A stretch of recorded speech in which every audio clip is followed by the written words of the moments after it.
Baik semuanya, Assalamualaikum warahmatullahi wabarakatuh. Saya Sefira Muti Sukmobila dengan NPM 2213025051 dari Program Studi Pendidikan Teknologi Informasi Universitas Lampung.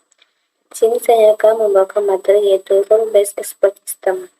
Nah, apa sih itu Rule Based Expert System? Rule-based expert system atau sering juga disebut dengan sistem pakar berbasis aturan adalah sistem kecerdasan buatan yang menggunakan serangkaian aturan jika maka untuk menarik kesimpulan atau membuat keputusan. Nah, sistem ini dirancang untuk meniru kemampuan pengambilan keputusan seorang ahli dalam bidang tertentu. Rule-based expert system ini terbagi menjadi dua, yaitu forward chaining dan backward chaining. Nah, di sini kita akan menjelaskan satu-satu apa itu forward chaining dan apa itu backward chaining.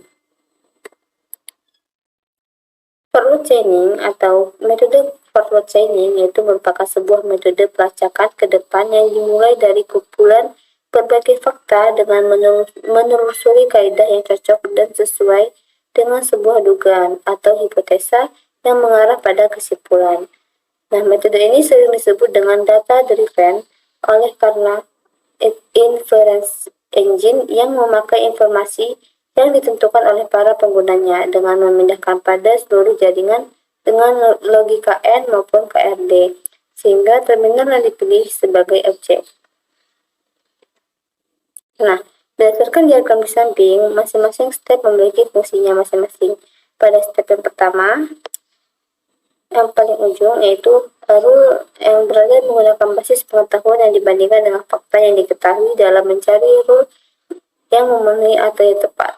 Dan pada step kedua, jika suatu kondisi muncul, rule conflict resolution akan mencari rule yang mempunyai prioritas paling tinggi dan memiliki potensi untuk dieksekusi. Sedangkan pada step yang terakhir, yakni proses forward chaining, mengeksekusi atau fearing rule. Proses yang terakhir ini akan menciptakan dan memungkinkan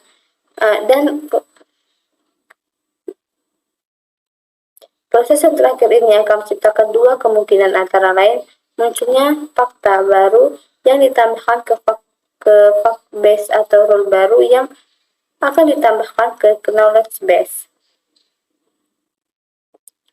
Nah, kelebihan dan kekurangan forward chaining itu kelebihan forward chaining yaitu yang pertama, metode forward chaining dapat bekerja dengan maksimal dan dengan baik saat masalah mulai muncul, mulai dari pengumpulan berbagai informasi hingga menentukan sebuah kesimpulan yang dapat ditarik dari informasi itu sendiri. Terus yang kedua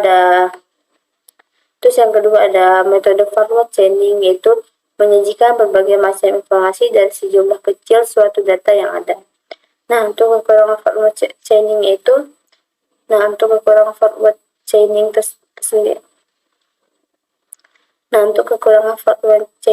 sendiri yaitu ada pun beberapa kelemahan atau kekurangan dari metode forward chaining. Itu kemungkinan bahwa suatu cara yang hendak dipakai sebagai pengenalan beberapa fakta lebih penting dibandingkan dengan fakta lainnya. Selain itu, sistem ini kemungkinan juga akan menanyakan sebuah pertanyaan yang dianggap tidak penting, yang tidak berhubungan, sekalipun jawaban yang dibutuhkan merupakan jawaban yang sangat penting. Nah, contoh forward chaining itu pendeteksian atau pelacakan kerusakan komputer dengan berdasarkan keluhan yang diberikan oleh para pengguna. Terus yang kedua itu mencari dan menentukan penyakit dari komputer berdasarkan dengan gejala atau gangguan yang dialami, dan lain sebagainya. Nah, kita masuk ke materi backward chaining.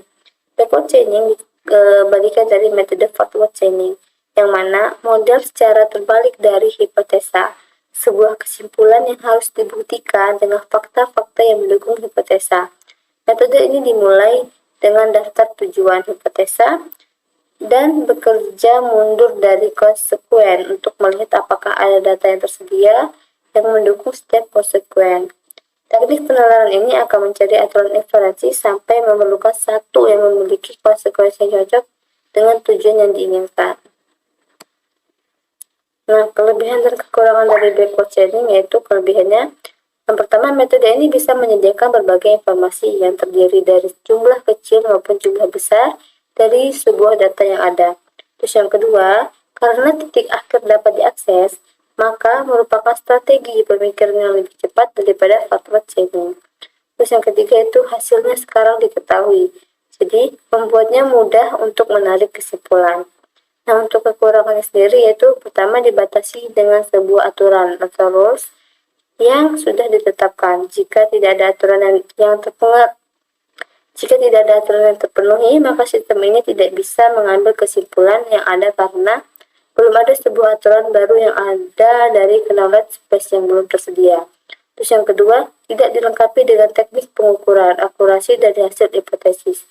Nah, beberapa besar tingkat kapasitas yang ada pada hipotesis jika diambil dalam bentuk presentase, kecenderungan yang mengidap sebuah penyakit itu.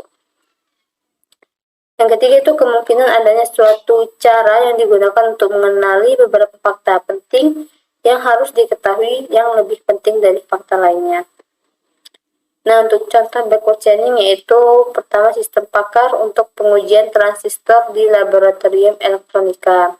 Terus sistem pakar untuk mendiagnosa penyakit leukemia, sistem pakar untuk diagnosa penyakit tulang, sistem pakar untuk mengantisipasi permasalahan tanaman kacang kedelai.